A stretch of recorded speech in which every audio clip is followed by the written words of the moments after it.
Now to Iran. That country's President Ebrahim Raisi and his foreign minister among the dead after a helicopter crash in a mountainous region in the north. The crash was first reported yesterday. It led to an hours-long search through a foggy region in Iran's East Azerbaijan province. There's no word yet on a cause.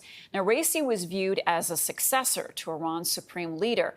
He led the country as it enriched uranium to near weapons-grade levels. He approved a deal to send attack drones to Russia for its invasion of Ukraine.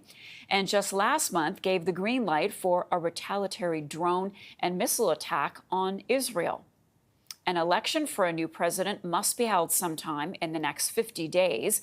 Until then, the country's first vice president, Mohammad Makbar, has been named interim president. Joining me now to discuss is Elliot Tepper. He's a professor of international relations at Carleton University. Professor, good to see you as always. So, thank you, Marcy. With the president and foreign minister now dead, what does this mean for the future of Iran? The shocking news actually probably doesn't mean a great deal in terms of the internal politics of Iran at the major level where it counts. That is, this regime apparently is not vulnerable. It's not likely to unravel. It's not likely to crumble as a result of these. There's not likely to be a power struggle that will dissolve the regime, because what's happening apparently is that the Grand Ayatollah is positioning his son, Marcia, to succeed him. One of the other candidates might have been Raisi, and now he's not there.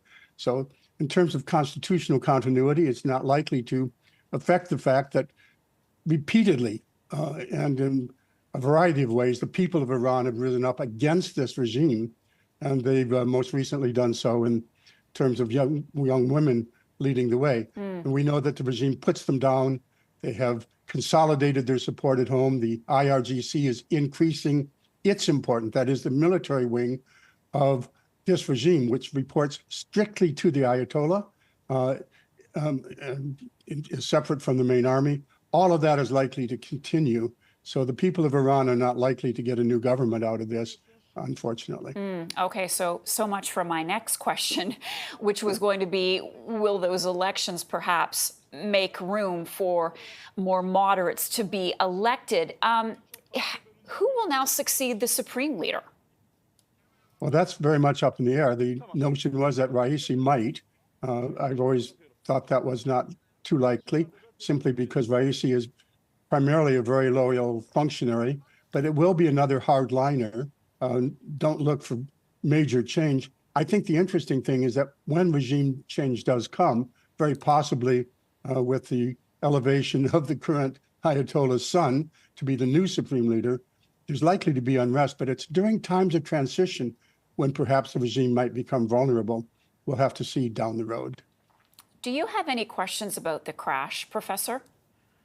There's a lot of questions being raised, but you may count on an abundance of conspiracy theories immediately springing up, because the nature of the regime in Iran has been such that it's so tightly controlled that rumors really spread very quickly. For example, this particular crash killed Raisi, who was considered, as the press says, the butcher of Tehran, where he's responsible for numerous deaths.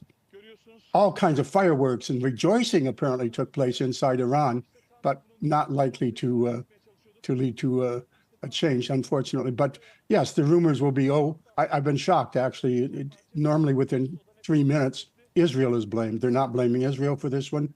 Why are the two key leaders on the same ancient airplane? This is an airplane, a helicopter going back all the way to before the Ayatollah's regime came to power. There will be a lot of conspiracy theories, but the main problem here is that they've lost two key leaders, and it probably won't make a lot of difference. Elliot Tepper, we'll leave it there for today. Elliot Tepper is a professor of international relations at Carleton University in Ottawa. Thank you so much.